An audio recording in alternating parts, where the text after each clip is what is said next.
ఈ 2 ఎకరాల 17 సెంట్లకు సంబంధించి దాదాపుగా 42 కుటుంబాలు 25 సంవత్సరాలుగా ఇక్కడే నివాసమై ఉంటున్నాయి. ఇల్లు కట్టుకొని ఉన్నారు. ఈ మాదిరిగా ధ్వంసం చేశారు. సుప్రీంకోర్టులో ఈ స్థలానికి సంబంధించి ఓవైపు ఏమో న్యాయ పోరాటం జరుగుతూ ఉంది. సుప్రీంకోర్టులో పిటిషన్ పెండింగ్ లో ఉంది.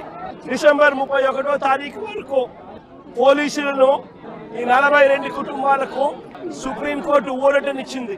ఊరట పొందిన ఈ కేసులో ఓవైపున సుప్రీంకోర్టులో కేసు పెండింగ్ ఉండగానే 31వ తారీఖు వరకు ఊరట ఉండగానే ఇక్కడ పోలీసులను అడ్డు పెట్టుకొని ఏకంగా 200 మంది పోలీసులు ఇక్కడ వచ్చి ప్రైవేట్ పార్టీకి మద్దతు తెలుపుతూ ఈ 42 ఇళ్లకు సంబంధించిన బాధితులను నిర్దాక్షిణ్యంగా వాళ్ళ ఇంట్లో ఉండగానే వాళ్ళ ఇళ్ళన్నీ కూడా పగలగొట్టడం జరిగింది. వీళ్ళందరినీ రోడ్డును పడేయడం జరిగింది.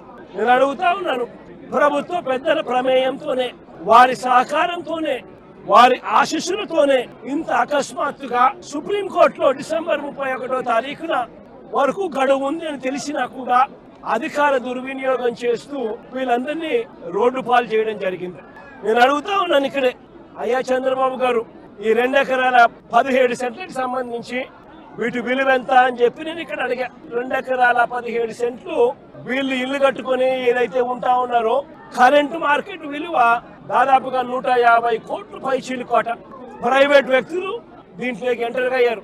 2016లో అంటే అప్పుడు కూడా చంద్రబాబు నాయుడు గారు ముఖ్యమంత్రిగా ఉన్నప్పుడే 1981 సంవత్సరం డేటెడ్ గా 2016లో ఒక ఫేక్ సొసైటీ పెట్టడం జరిగింది. తప్పుడు డాక్యుమెంట్లతో ఒక తప్పుడు సొసైటీ క్రియేట్ చేసి మొత్తం డాక్యుమెంటేషన్ అంతా కూడా ఈ 150 కోట్ల ప్రాపర్టీని కాజేయడం కోసం అడుగులు పడ్డాయి. వీరందరూ చంద్రబాబు నాయుడుతో సన్నిహితులు. నారా లోకేష్ గారి ఇన్వాల్వ్మెంట్, లోకల్ ఎంపీ కేశినేని చిన్ని పూర్తిగా ఇన్వాల్వ్ అయి ఉన్నారు.